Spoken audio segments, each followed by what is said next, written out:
রাস্তাঘাটে, ঢাকা শহরে, ডুমনি বাজারে, যেখানে সেখানে যেসব নারীকে দেখছেন গেঞ্জি গায়ে দিয়ে জিন্স প্যান্ট পরে চলছে, এরা সব জাহান্নামে যাবে। আমি অনুবাদক, 1450 বছর পূর্বে তিনি মুখ দিয়ে যা বলেছেন ওটা আরবিতে আছে, ওটা আমি অনুবাদ করে শোনালাম। সারা পৃথিবীর মানুষের শতকরা 1999 জন লোক জাহান্নামে যাবে।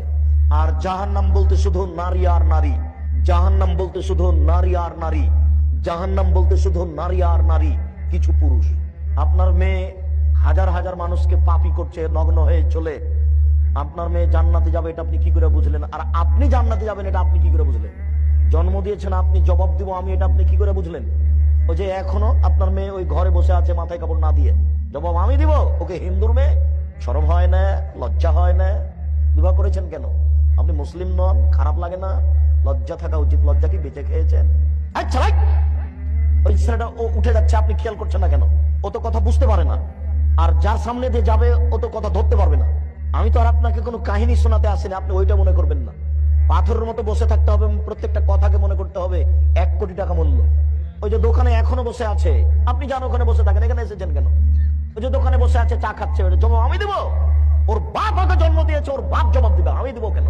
ও জানে না যে আব্দুল রাজ্জাক সাহেব কথা বলতে এসেছে, আমি টিভি নিয়ে বসে আছি কেন?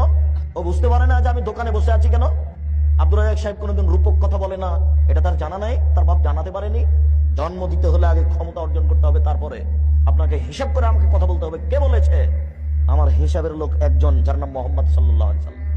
জন্ম দিয়েছেন আপনি, জবাব আপনি দিয়েন।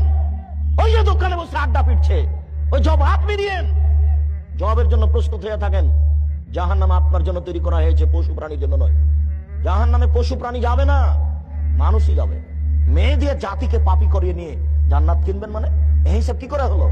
জান্নাত কি পৈতৃক সম্পত্তি? বা জান্নাত কি বাপের জমি? পৈতৃক সম্পত্তি জান্নাত।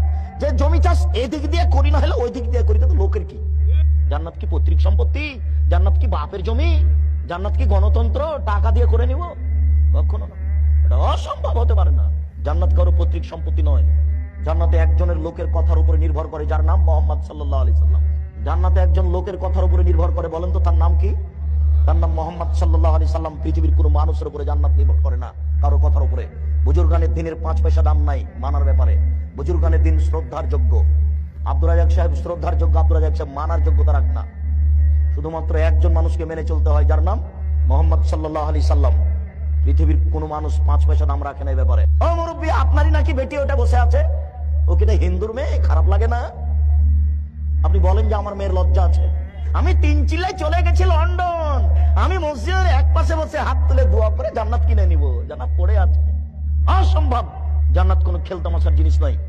এটা আপনি যা মনে করেছেন তা ভুল সিদ্ধান্ত। জাহান্নাম রাস্তায় পড়ে আছে, কুড়িয়ে নেন। জাহান্নাম যেখানে সেখানে পড়ে আছে, আপনি কুড়িয়ে নেন।